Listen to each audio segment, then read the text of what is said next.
बबीता जी, जिन पर अत्यधिक traffic offences और अदालत की अवमानना का आरोप लगा था, इन्हें कोर्ट में 100 घंटे की सामुदायिक सेवा की सजा सुनाई गई। अपने सजा के हिस्से के रूप में यह अनिवार्य था कि वो सीनियर सिटीजन की कंपनी में अपना आधा घंटा बिताए। उस दिन बबीता जी शहर में अकेले रहने वाले एक बूढ़े व्यक्ति चंपक लाल से मिलने जाती है। बबीता जी को यह बताया गया था कि चंपक लाल की पत्नी का कई साल पहले निधन हो गया था और वह अभी तक उस सदमे से पूरी तरह उभरे नहीं थे। चंपक लाल ने उसका स्वागत किया, बैठने के लिए कहा। वह सोफे पर बैठ गई और चंपक लाल बात करने लगे। चंपक लाल ने हर चीज के बारे में बात की। वो क्या काम करते थे, किन देशों की उन्होंने यात्रा की थी और बचपन की सारी बातें। बबीता जी को उनके बातों में कोई रुचि नहीं थी और वो उनकी बातों का कोई जवाब भी नहीं दे रही थी। चंपक लाल की बातों से वो बोर होने लगी और उन्हें इग्नोर करने लगी। बबीता जी ने बड़ी बेरुखी से अपना फोन निकाला और अपने दोस्तों को मैसेज करना शुरू कर दिया। वो बस टाइम पास होने का इंतजार कर रही थी ताकि अपने दोस्तों से मिल सके। कुछ देर बाद उसने नोटिस किया कि चंपक लाल अपनी पत्नी और उनकी दैनिक दिनचर्या के बारे में लगातार बात कर रहे थे।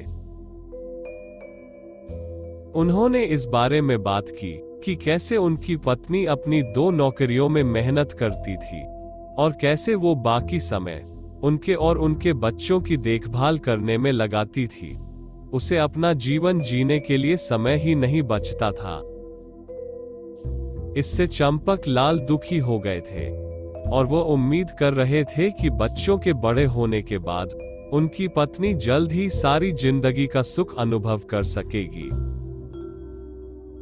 अब बबीता जी इस अजीब बातचीत से ऊब गई और उसने चंपक लाल को बदतमीजी से लताड़ लगाई कि उसकी पत्नी मर चुकी है और वो उसके बारे में बात करना बंद कर दे। इस पर चंपक लाल ने कहा, नहीं नहीं, वो अभी जिंदा है और इसी कमरे में है। ऐसा कहकर वो कमरे के एक कोने में देखने लगे। बबीता जी को अब कुछ बेचैनी महसूस होने लगी। वो घबराकर उसी दिशा में ध्यान से देखती है। अंधेरे में उसे एक बूढ़ी औरत बैठी हुई दिखाई देती है।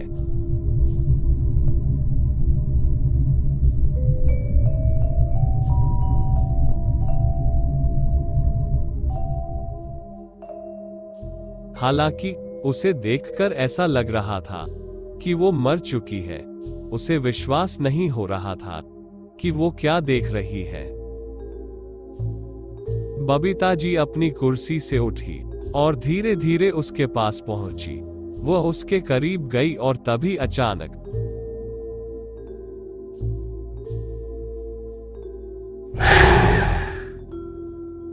बूढ़ी औरत ने आंखें खोली और बबीता जी को पकड़ लिया। बबीता जी डर से वहीं जम गई। उस बूढ़ी औरत की सांसों से काले रंग के बीजाणु निकले और बबीता जी के मुंह में प्रवेश कर गए।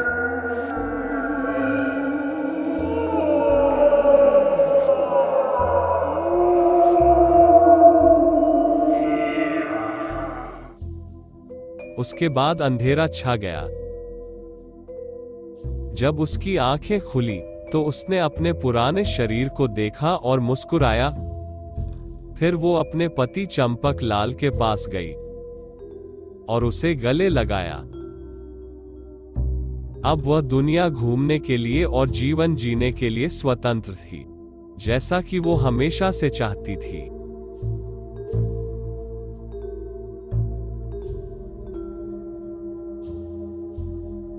उम्मीद करते हैं कि आपको ये कहानी अच्छी लगी होगी।